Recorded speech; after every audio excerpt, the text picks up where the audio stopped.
আল্লাহ রাব্বুল আলামিন সূরা তাহা 20 নম্বর সূরার 55 নম্বর আয়াতে বলেছেন মিনহা খলাকনাকুম, সবাই পড়েন, মিনহা খলাকনাকুম ওয়া ফিহা নুঈদুকুম ওয়া মিনহা নুখরিজুকুম তারাতান উখরা।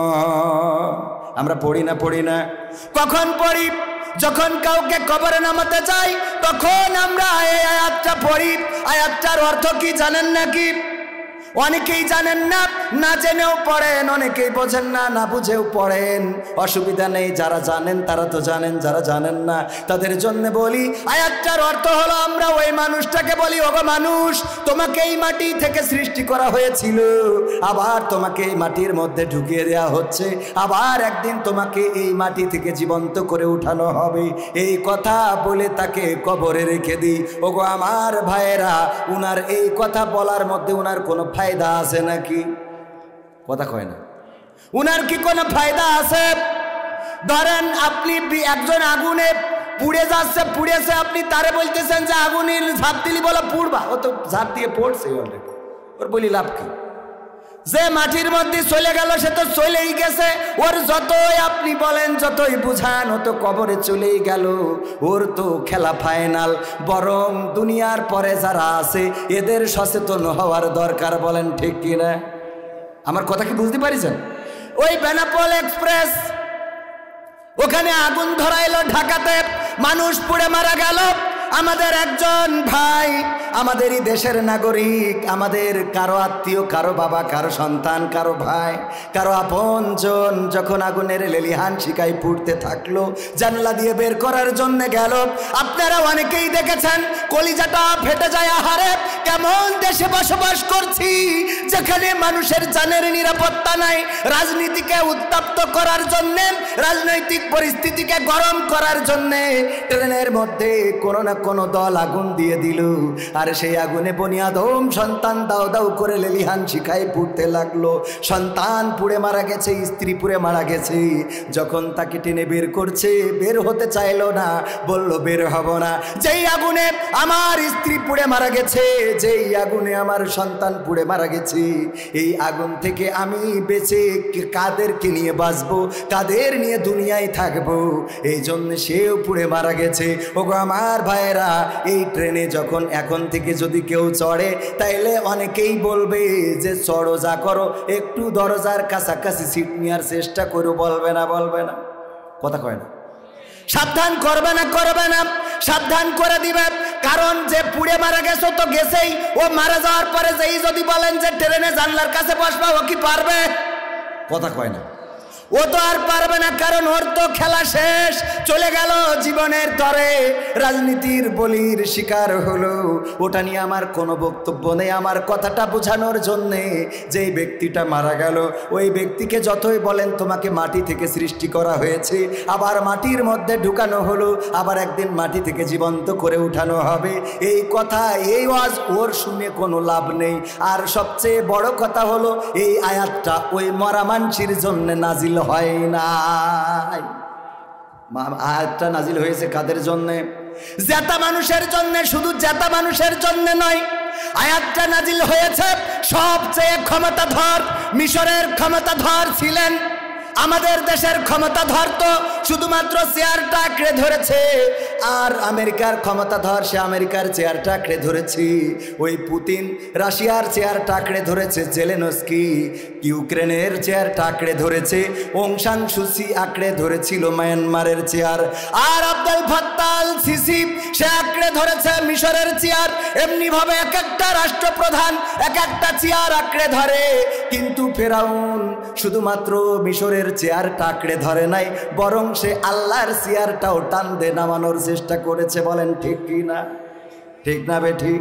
এই মানুষটাকে সোজা করার জন্য আল্লাহ রাব্বুল আলামিন মুসাকে বললেন, ইযহাব ইলা ফিরাউনা ইন্নাহু তাগা, যাও ফিরাউনের কাছে। সে তাগুতের পথ অনুসরণ করেছে এবং তাকে যে বুঝাও, তাকে ভালোর পথে আসতে বলো, তাকে আলোর পথে আসতে বলো।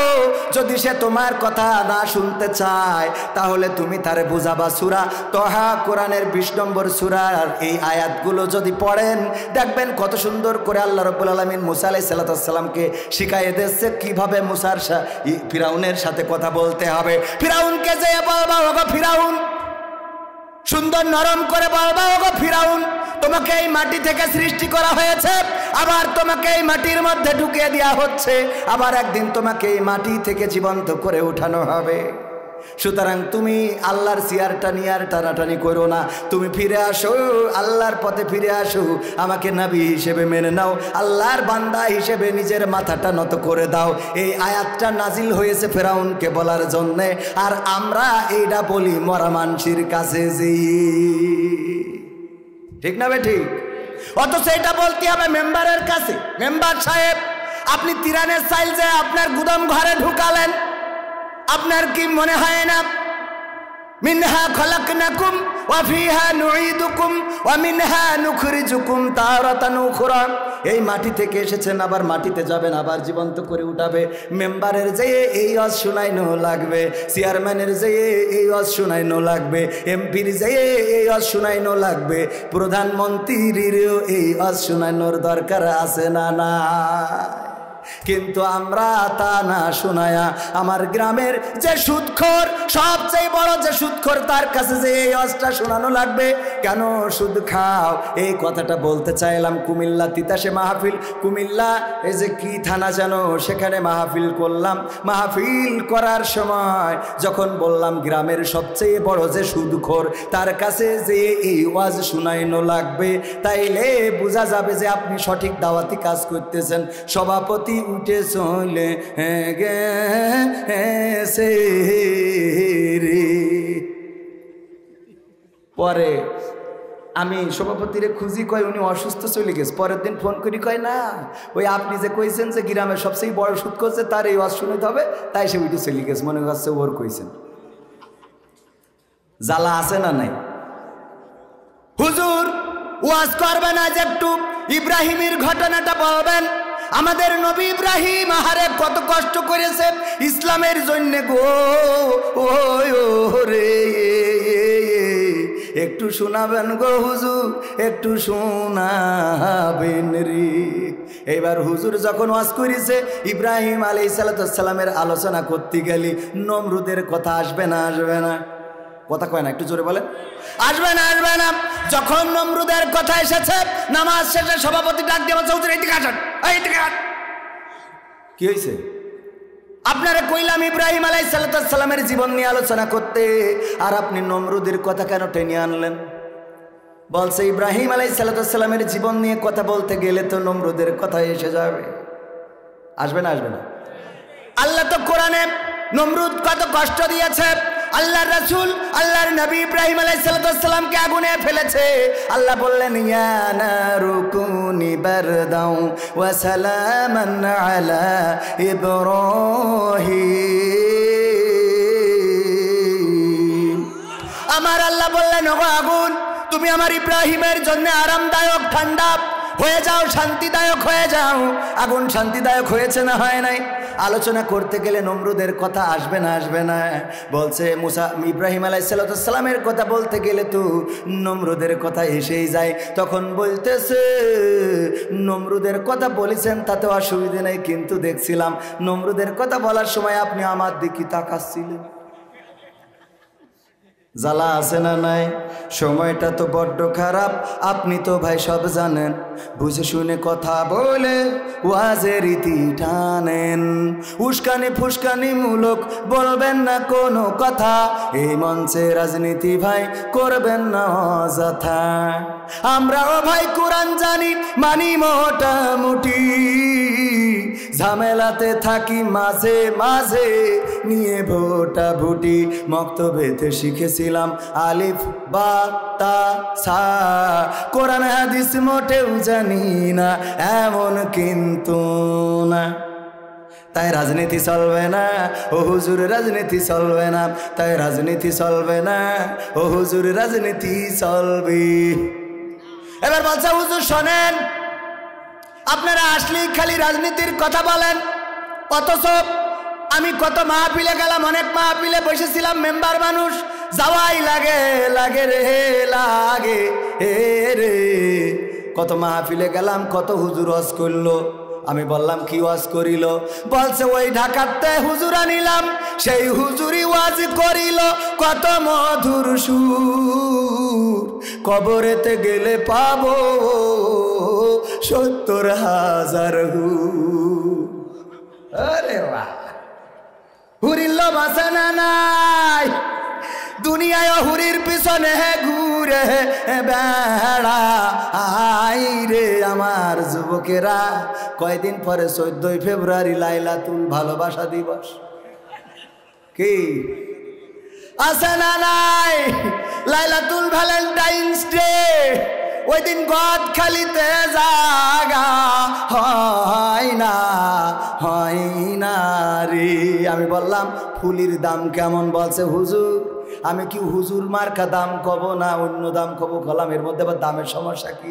বলছে আপনারা যখন আসেন গো তখন এক দাম, আর ওই নেটওয়ার্ক ছাড়া ছেলে পিলে আসলে আর এক দাম। কেন? বলছে যখন দেখি স্বামী স্ত্রী আসে বা আপনাদের মতো লোক আসে তখন ন্যায্য মূল্যটা নিই, আর যখন দেখি যে নিয়ে এসে একটা বুঝি এর সামনে আদায় করে নিতে হবে, তা 300 টাকার জিনিস 700 বলে বসে থাকি। এখন মাথায় পড়াই ফেলাইছে, ওর মাথার তো আর খুলতে তো পারবে না, কারণ খুললি ভালোবাসা কাটাকাটি ও মকসদে ছেলের সাথে আবার লাইন মারবে, ঠিক না বে ঠিক? কারণ তুমি কিনে দিতে পারো নি বাদ। হ্যাঁ, এরা মা বোন আছে না নাই? এই জন্যে মমতা জাপাও কাইনতেছে, কাইন্দে লাভ নাই, ফাইটটা যায় করি বেড়াইলে, তাই এটা তো হতেই হবে, ঠিক না বে ঠিক? কাইন্দে কোনো লাভ আছে না? লাভ নাই। যেই কথা বলছিলাম, এই যে কথা বলতে গেলাম, এক কথা বলতে গেলে 5টা কথা চলে আসে। কোনো মানুষ মারা গেলে আলহামদুলিল্লাহ পড়বেন না, কারণ আল্লাহর নবীকে সবচেয়ে বেশি কষ্ট দিয়েছে আব্দুল্লাহ বিন উবাই। যখন মদিনাতে ছিলেন, সেই আব্দুল্লাহ বিন উবাই যখন মারা গেলেন, তার ছেলে ছিল আবার ইমানদার, আল্লাহ রাসূলের একনিষ্ঠ সাহাবী। ছেলে এসে বললেন, হুজুর আপনি আমার বাবার জন্যে, আমার বাবার দাফন কাফনের জন্য আপনার গায়ের একটা পাঞ্জাবি আমাকে গিফট করবেন। আল্লাহ রাসূল বললেন দিব, নিয়ে যাব। বললেন শুধু তাই না, আমার বাবা জানাজাটাও আপনি পড়াবেন।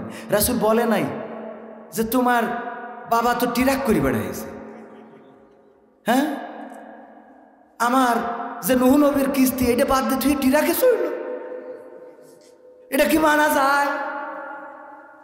এটা বলেছে না? বলে নাই। আল্লাহ রাসূল বললেন, ওগো আমার সাহাবী, তুমি চাইলে জামা আমি দেব, তুমি বললে তোমার বাবার জানাজা পড়াতে আমি যাব, যাও জামা নিয়ে যাও। জামা নিয়ে গেল, জানাজার সময় হয়ে গেল গো। আল্লাহ রাসূল রওনা করলেন। ওমর রাদিয়াল্লাহু তাআলা আনহু খুব রেগে গেলেন, আল্লাহ রাসূলকে টান দিয়ে ধরলেন, ওগো রাসূল একটু দাঁড়ান, আপনি কি সত্যিই যাবেন তার জানাজা পড়াইতে? আল্লাহ রাসূল বলল, কেন যাব না? আমি তো দয়ার নবী, মায়ার নবী, আল্লাহ আমাকে পাঠিয়েছে, আমাকে নবী করে পাঠিয়েছে শুধুমাত্র তোমার জন্যে, আবু বকরের জন্যে, বেলালের জন্যে নয়, আমাকে বিশ্বের জন্যে রহমত করে পাঠিয়েছেন। আল্লাহর হুকুম যতক্ষণ না আসে রে, আল্লাহ যদি বাধা না দেয়, তাইলে আমি তার জানাজা পড়ানো থেকে বিরত থাকবো। আল্লাহর নবীকে ওমর রাদিয়াল্লাহু তাআলা আনহু বললেন, যদি আল্লাহ আপনাকে বাধা না দেয় তাহলে আমি সন্দেহ করি আপনি আসলে আল্লাহর রাসূল কিনা, কারণ যেই আব্দুল্লাহ বিন উবাই আপনাকে এত কষ্ট দিল, সেই আব্দুল্লাহ বিন উবাইয়ের জন্য আপনি দোয়া করবেন, সেই আব্দুল্লাহ বিন উবাইয়ের জন্য আপনি ফরিয়াদ করবেন, মুনাজাত করবেন, এটা তো আমি অন্তত মানতে পারছি না। আল্লাহর নবী রওনা করলেন, যখন যাচ্ছেন আয়াত নাজিল হয়ে গেল, রাসূল ব্যাক চলে আসলেন, জানাজাটা পড়ালেন না। আল্লাহর রাসূল সাহাবীদের বললেন, ওগো আমার সাহাবীরা, আল্লাহ বলেছেন যদি 70 বারেরও বেশি বার তার জন্য হাত তুলি তাও কবুল করবে না। আল্লাহ যদি 70 বার লিমিট করে দিতেন তাইলে আমি 71 বার তার জন্য দোয়া করতাম। আল্লাহু আকবার বলবেন না? 70 বার যদি লিমিট করে দিত তাইলে আমি 71 বার দোয়া করতাম তার জন্য, যে আল্লাহ আমি 71 বার দোয়া করলাম, তুমি ক্ষমা করে দাও। এই ছিল আমার রাসূলের জীবন আদর্শ। আর আমরা আমাদের মতের বাইরে গেলেই মারা গিয়েছে আলহামদুলিল্লাহ, অমুক মারা গেছে আলহামদুলিল্লাহ। আবার কাল দেখলাম একজন স্ট্যাটাস লিখেছে ওই মেয়রের ওখানে, আমার কাছে স্ক্রিনশট করা আছে, মেয়রের ওখানে লিখেছে ইন্না মুজিবিল্লাহি ওয়া হাসিনিল্লাহি কাদের আজিউন। চিন্তা করতে পারেন, কোরআনের আয়াতকে বিকৃত করে ফেলেছে। নাউজুবিল্লাহ বলবেন না? নাউজুবিল্লাহ। কোরআনের আয়াত বিকৃত করার স্পর্ধা কাউকে দেয়া হয় নাই। এত বড় স্পর্ধা তোমাকে কে দিল যে আল্লাহ যে আয়াত নাজিল করেছেন সেটাকে তুমি বিকৃত করে উপস্থাপন করবা? আপনি এটাকে ছেলে খেলা মনে করেন না। বিরোধিতা করতে যে আপনি কোরআনকে বিকৃত করে ফেলছেন, কোরআনের আয়াতকে বিকৃত করে ফেলছেন, এটা কত বড় জঘন্য কাজ আপনি করছেন। এটাকে একবার চিন্তা করেছেন? আল্লাহর কালামকে আপনি অপমান করেছেন। সত্য না মিথ্যা?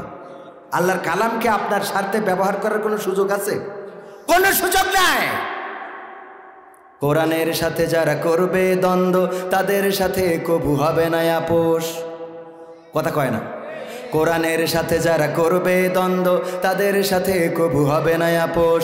জেল জুলুম হলেও হবে, জেল জুলুম হলেও হবে, বিবেকের কাছে তবু রব নির্দোষ। আমার রবের কাছে রব নির্দোষ, মহান প্রভুর কাছে রব নির্দোষ। কোরআনের সাথে যারা করবে দ্বন্দ্ব তাদের সাথে কবু হবে না। কোরআনের কথা যারা বলে যায় আজ তাদের দমাতে কত ফন্দি, কাউকে ধরে নিয়ে দিচ্ছে ফাঁসি, কাউকে রেখেছে আজ বন্দি। ঠিক না বেঠে? জোরে বললে কি ভয় করে? বাতিলের ভয় কি আছে? মুসলমান আল্লাহ ছাড়া কোন মানুষকে ভয় পাওয়া তার জন্য হারাম। কারণ জীবনের মালিক কে? মরণের মালিক কে? হায়াতের মালিক কে? মৌতের মালিক কে? রিজিকের মালিক কে? আমার সমস্ত বরকত, আমার সংকুচিত করে দেওয়া সব কিছু আল্লাহর হাতে। আল্লাহ যাকে চান তাকে অঢেল পরিমাণ দান করেন, আর যাকে চান তাকে সংকুচিত করে দেন, তাকে অভাবের দ্বার গোড়ায় পৌঁছে দেন। যাকে তা চান তাকে দুনিয়া দান করেন, আবার যাকে চান তাকে আখিরাত দান করেন। ওগো আমার ভাইরা, সুতরাং আল্লাহ ছাড়া কোনো বাতিলকে মুসলমান হিসাবে ভয় করা যাবে? মুসলমান হইলে আওয়াজ উচ্চকিত করবেন। আর যদি মনে করেন না আপনার মধ্যে নেফাকি আছে, মুনাফেকি আছে, তাহলে কোনো আপত্তি নাই। কারণ আপনি এখানেও ঠিক বলবেন আস্তে করে, আবার ওখানেও যেয়ে বলবেন কি আছে না নাই, ওখানেও যেয়ে বলবে ঠিক আছে, বলছে যে ঠিক আছে। কোরআনের কথা যারা বলে যায় আজ তাদের দমাতে কত ফন্দি, কাউকে ধরে নিয়ে দিচ্ছে ফাঁসি, কাউকে রেখেছে আজ বন্দি। হক কথা বললেই জ্বলে জায়গা, কোরআনের কথা সইতে পারে না। হক কথা বললেই জ্বলে জায়গা, কোরআনের কথা সইতে পারে না। জানি না তাদের আমাদের পরে কেন এত আক্রোশ। জেল জুলুম হলেও হবে, জেল জুলুম হলেও হবে, বিবেকের কাছে তবু রব নির্দোষ। আমার রবের কাছে রব নির্দোষ, মহান প্রভুর কাছে রব নির্দোষ। কোরআনের সাথে যারা করবে দ্বন্দ্ব তাদের সাথে কবু হবে না।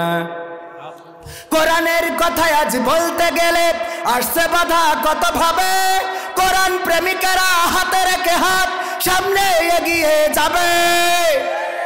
সেই মুসলমান কি আছে? নাকি যখনই কোনো আওয়াজ হবে সেই দৌড়, এমন দৌড় বাড়ি যাওয়ার পরে স্ত্রী বলবে লুঙ্গি কই, কবে রাস্তায় খুলি বই রয়েছে মনে হয়। এরাম দৌড় দিয়া কি যাবে নাকি? না, যাবে না। মুসলমান হিসাবে কোনো বাতিলকে ভয় করা যাবে না। কারণ আল্লাহ চাইলে মৃত্যু দিবেন, আল্লাহ চাইলে জীবন দিবেন।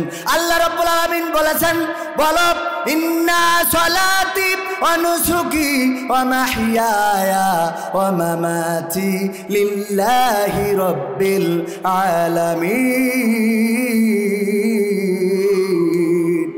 আমার আল্লাহ বলছেন, বলো নিশ্চয় আমার নামাজ, আমার কুরবানি, আমার জীবন, আমার মরণ সব আল্লাহর জন্যে। কিন্তু আমরা এই কথা বলে আবার বলি, এমপি সাহেব আপনি যদি ফোন না করে দেন রে গো, তাইলে আমার দেশ মারা সারা রে। আছে না নাই? অথচ জীবন দেওয়ার মালিককে আল্লাহ এ ব্যাপারে অনেক বিশদ আলোচনা করব না আকর্ষণ। আর যেহেতু অল্প সময় আছে, মা বোনেরাও আছে, ওদের ব্যাপারেও দুই একটা কথা বলার দরকার আছে না নাই? মা বোনেরাও বিপথগামী হয়ে যাচ্ছে। আগে বুরখা ছেড়ে ভুল পথে যেত, আর এখন বুরখা পরে ভুল পথে চলে যায়। এমন আছে না নাই? বুরকা পরে ভুল পথে যায়। আমার মা বোনেরা যারা ভুল পথে চলেন, বলতে চাই, ওগো মা বোনেরা, এই দুনিয়ার জীবন শেষ নয়, একদিন পরকালের ময়দানে উঠা লাগবে, সেখানে পাপ পুণ্যের হিসাব দেয়া লাগবে। আল্লাহ বলবেন, ইকরা কিতাবাকা কাফা বিনাফসিকাল ইয়াউমা আলাইকা হাসিবা। পড়ো তোমার কিতাব, তুমি পড়ে তোমার হিসাব তুমি করে দাও। ওগো আমার ভাইরা, পরকালের ময়দানে যখন হিসাব করে দিতে বলবে, আপনি দেখতে পাবেন আপনার আমলনামায় কি লেখা আছে, ভালো না মন্দ, আপনি পৃষ্ঠা উল্টাইলেই পাবেন না। আজকে সারাদিন যা করেছেন যদি ভিডিও করা হয়, সেই ভিডিও দেখার পরে সারাদিন আপনি নামাজ পড়েছেন নাকি রোজা করেছেন, নাকি আপনি মেয়েদের পিছনে ঘুরে বেরিয়েছেন, নাকি পরকিয়া করেছেন, নাকি অন্যের আইল সুজাইল ব্যাখ্যা করেছেন, এইগুলো সব সিসি ক্যামেরায় ভিডিও হইলে দেখা যাবে না? কথা কয় না? যাবে না? যদি যায়, পরকালে আল্লাহ দেখাইতে পারবে না। আল্লাহ সব দেখিয়ে দিবেন। ওই দিন দেখবেন মা বোনেরা আমার, কোথায় আপনি বুরকা পরে অন্যায় করেছেন, কোথায় আপনি ইমোতে ভিডিও কলে কার সাথে কথা বলেছেন স্বামীর বাইরে, কার সাথে আপনি হাসি মনে কথা বলেছেন। স্বামী যখন ফোন দেয় আপনার মিজাজটা খারাপ হয়ে যায়, বলো কি হয়েছে? আর যখন আর দেওরা ফোন দেয়, আমার স্বামী আমার যেমন তেমন, দেওরাই আমার মনের মতন রে। আছে না নাই? এরকম যদি থাকে, এটা পরকালে দেখা যাবে না? পরকালে দেখা যাবে। সুতরাং ভাইয়েরা আমার, মায়েরা আমার, পর্দা করে চলবেন। আল্লাহর কাছে দাঁড়ানো লাগবে, হিসাব দেওয়া লাগবে। আপনার স্বামীর আমানত, সেটা রক্ষা করবেন। রাসূল মেরাজ থেকে আসলেন, এসে বললেন, ওগো নারীরা, তোমরা দান সাদকা বেশি করে করো, কারণ তোমাদেরকে আমি দেখেছি জাহান্নামে বেশি দেখেছি তোমাদের। আল্লাহর নবীকে বলা হলো, ওগো নবী, কেন নারীরা এত জাহান্নামী? আল্লাহর নবী বললেন, কারণ নারীরা দুইটা অন্যায় বেশি করে, তার মধ্যে 1 নম্বর হলো জাহান্নামে যাওয়ার কারণ। 1 নম্বর, মা বোনেরা একটু কান খুলে শুনে নেন, 1 নম্বর কারণ হলো তারা স্বামীর প্রতি অকৃতজ্ঞ থাকে। আর 2 নম্বর কারণ হলো তারা বেশি করে অভিশাপ দেয়। কি দেয়? একজন আমার প্রশ্ন করছে, এক মহিলা ফোন দিয়েছে, হুজুর আমার স্বামী মারা গেছে কয়দিন আগে। তাই বললাম, আমি কি করব? আমার তো বিয়ে করা শেষ হয় না, এই জন্য দিনই আমি আমার স্বামীর মাঝে মাঝে রাগ করে বলতাম, মরে না কেন? তুমি মরো না কেন? তোমার মালাকুল মউত দেখে না কেন? আজরাইল তোমার চেনে না কেন? আমি পারি না, আর পারি না, আমার স্বামী কেন মরে না? আজরাইল কি চেনে না আমার স্বামী রে গো? আমি পারি না, আর পারি না। বুঝা গেছে? এই কথা বলতাম। আসলে হুজুর, উনি মারা যাওয়ার পরে আমার বড্ড কষ্ট হচ্ছে যে আমার অভিশাপে মরল নাকি সত্যি ওর আবুল হায়াত শেষ। বোঝেননি? আমি বললাম, আমি কইতে পারবো না। দুলাভাই কি ভয় করে? মোনাজাত করবো তো? কোন কেন মোনাজাত করতে? আমি তো খারাপ কিছু করছি? খারাপ কিছু কইছি? ভাই কাছে মোনাজাত করে দেন, খারাপ লাগে না? আমার রাত করে উঠালেন, আমি যা কইতা তো আপনারা জেনে শুনে নিয়ে আসেন। আমার তো বক্তব্য, আমি তো কোনো দলের না, আমি ইসলামের। কিসের? আমি কিসের? প্রশ্ন করে বিএনপি নাকি আসো তুমি আওয়ামীতে, কেউ বা বলে জামাত নাকি আসো তুমি হেফাজতে। প্রশ্ন করে বিএনপি নাকি আসো তুমি আওয়ামীতে, কেউ বা বলে জামাত নাকি আসো তুমি হেফাজতে। আমি বলি মুসলিম, আমি ইসলাম নিয়ে আছি, মানুষ সমাজে মানুষ হয়ে মানুষের মতো বাঁচি। ও ভাই ট্যাগ লাগাইও না, আমায় মার্কা দিও না। ও ভাই ট্যাগ লাগাইও না, আমায় মার্কা দিও না। মানুষের গলা মতবাদে আমি করি না মাখামাখি, রবের ভালোবাসা পেতে কাঁদে দুটি আঁখি। কোরআনের আইন মানুষের তরে জেনেছি আমি, তাই ইকামতে দিনের কথা সদাই বলে যাই। নিয়ম মানি আল্লাহ তাআলার পৌঁছাতে তার কাছাকাছি, মানুষ সমাজে মানুষ হয়ে মানুষের মতো বাঁচি। ও ভাই ট্যাগ লাগাইও না, আমায় মার্কা দিও না, আমি নৌকা চালাই না, আমি টিরাকো চালাই না। যেখানে জালিম জুলুম করে মাজলুম কাঁদে দুঃখে, সেখানে আমি কেমনে হাসি বলো মনের সুখে। কোরআনের খাদেম নির্যাতিত ভাঙে ধৈর্যের বাঁধ, তাই তো আমি সকাল বিকাল করে যাই প্রতিবাদ। সব মানুষের মুখের হাসি আমি সদাই যাচ্ছি, মানুষ সমাজে মানুষ হয়ে মানুষের মতো বাঁচি। ও ভাই ট্যাগ লাগাইও না, আমায় মার্কা দিও না, আমি দাড়ি পাল্লারও না, আমি হাত পাখাও না। কথা কি বোঝা গেছে? আমি কিসের? ইসলামের।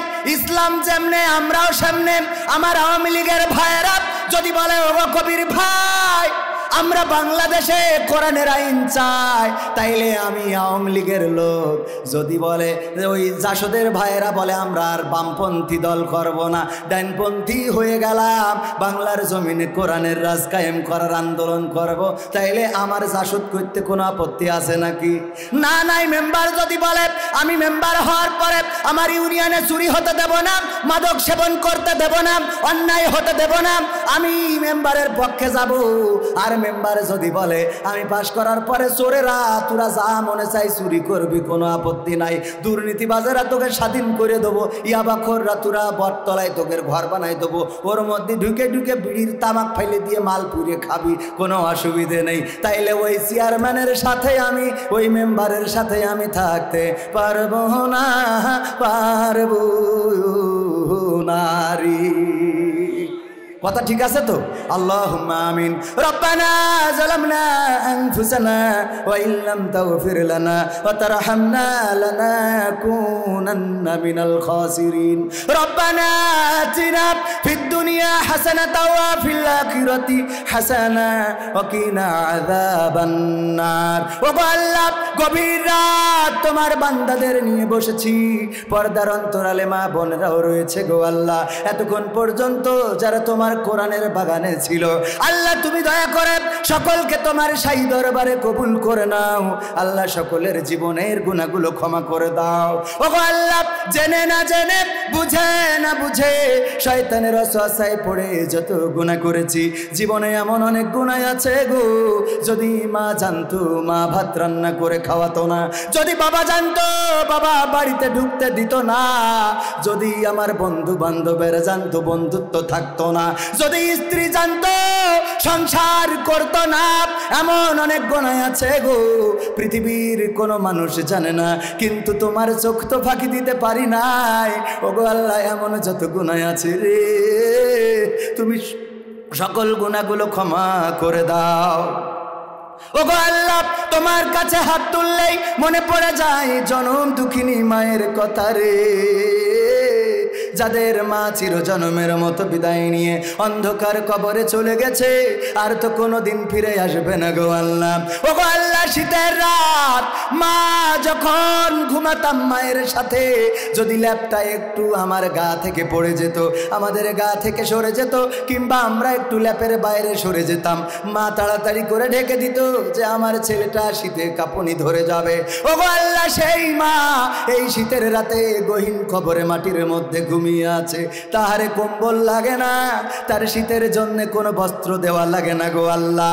কেমন আছে জানি না, জানি না, মা জননী যাদের নাই রে আল্লাহ, মায়ের খবরকে জান্নাতের বাগান বানাইয়া দাও। যাদের বাবা নাই, চিরজন্মের মতো বিদায় নিয়ে অন্ধকার কবরে চলে গেল, ওগো আল্লাহ, তোমার কাছে খাস করে ফরিয়াদ করি গো, তুমি বাবার খবরকে জান্নাতের বাগান বানাইয়া দাও। বাবা কত কষ্ট করলো, মাথার ঘাম পায়ে ফেললো, রোদে পুড়লো, বৃষ্টিতে ভিজলো, ওগো আল্লাহ, সারাদিন কাজ করে সন্ধ্যাবেলা বাড়ি আসতো, গায়ে ময়লা মাটি, জামাটা ময়লা, লুঙ্গিটাতে কাদা মাটি লেগে থাকে, কিন্তু মুখ থেকে এমন নুরানি হাসি দেয়, সন্তানকে বাবাকে যখন বুকের মধ্যে টেনে নেয় মনে হয় যেন 7 রাজার মালিক 7 দেশের রাজা বাড়িতে ফিরে এসেছে। ওগো আল্লাহ, এই বাবা চিরজনমের মতো বিদায় নিয়ে চলে গেল রে। আজ আর বাবা খোঁজ নেয় না।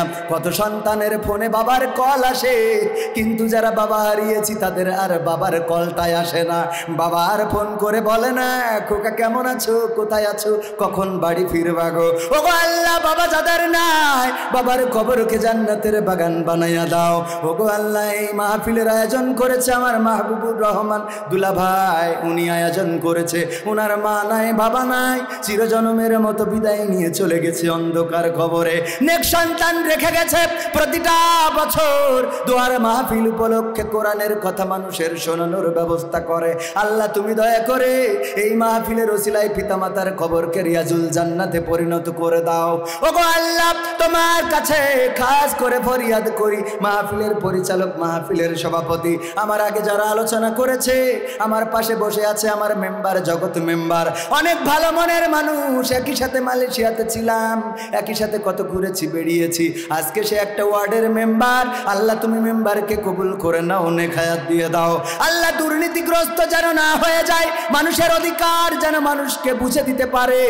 আল্লাহ, সেই তৌফিক তুমি দান করে দাও। ওগো আল্লাহ, তুমি এই গ্রামের মানুষদেরকে কবুল করে নাও। গ্রামে যত কবরবাসী আছে কবরগুলোকে মাফ করে দাও, কবরগুলো জান্নাতের বাগান বানাইয়া দাও। আমার সাথে যারা হাত তুলেছে, যার মনে যে নেক চাওয়া আছে, চাওয়াগুলো পাওয়া করে দাও। ঋণগ্রস্তের ঋণ পরিশোধ করে দাও। ওগো আল্লাহ, অভাবগ্রস্তের অভাব দূর করে দাও। কন্যাদায়গ্রস্ত যে, তার কন্যা বিবাহের ব্যবস্থা করে দাও।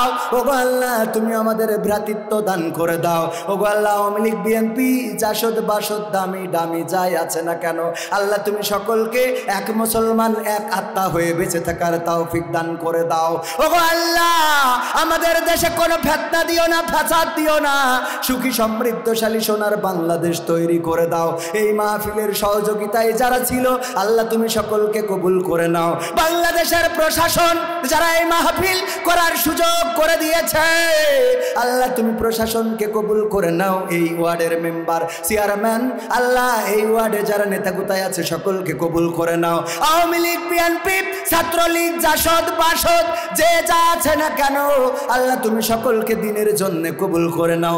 জামাত, বিএনপি, হেফাজত, কওমি, আলিয়া, তাবলিগি, যে যাই আছে না কেন, কোরআনের কারণে ঐক্যবদ্ধ থাকার তৌফিক দান করে দাও। ওগো আল্লাহ, বাংলাদেশের জমিনে কোরআন কায়েম হয়েছে সেটা দেখার তৌফিক দান করে দাও। মালাকুল মাউত আসবে রে, জানটা নিয়ে উড়াল দেবে গো আল্লাহ। যেদিন মালাকুল মাউত মাথার কাছে পাঠাবা, তুমি দয়া করে ওই দিন আমাদের সকলের জবানে জারি করে দিও আখিরি কালেমা লা ইলাহা ইল্লাল্লাহু মুহাম্মাদুর রাসূলুল্লাহ সাল্লাল্লাহু আলাইহি ওয়াসাল্লাম।